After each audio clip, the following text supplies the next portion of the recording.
അതായത് കളരിയിൽ നമ്മൾ പല പല ഇതൊക്കെ ചേരുമല്ലോ. അപ്പം ഇത് വയലൻസ് പ്രൊമോട്ട് ചെയ്യുവോ, അല്ലെ ഇപ്പം തല്ലുകൂടാനുള്ള ഒരു പ്രവണത കൂട്ടുവോ? മനസ്സിലായത് ഒരു അഗ്രഷൻ കൂട്ടുന്ന ഒരു രീതിയാണോ കളരിക്കുള്ളത് എന്നുള്ളൊരു സാധനം.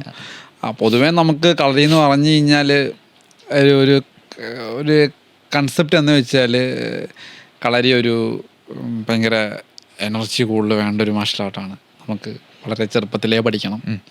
അതുപോലെ തന്നെ ഭയങ്കര ഈ പറഞ്ഞ പോലെ ഭയങ്കര എനർജി വേണം. അതുപോലെ തന്നെ വാളും പരിചയമൊക്കെ വരും, ചാട്ടങ്ങൾ ഒരുപാടുണ്ട്, മുറിയും, ദേഹം വേദനിക്കും.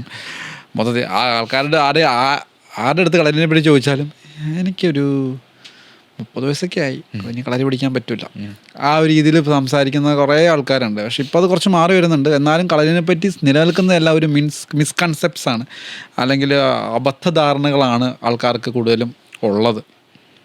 പക്ഷേ ഈ അതിലൊന്നാണ് ഈ പറഞ്ഞതുപോലെ നമ്മൾ ഈ അഗ്രസീവായിട്ട് ആൾക്കാരെ ഡെവലപ്പ് ചെയ്യുന്നുള്ള സാധനം. നമ്മളിപ്പോൾ പയറ്റുന്ന സമയത്ത് ഭയങ്കര അഗ്രസീവ് ആയിരിക്കും നമ്മൾ.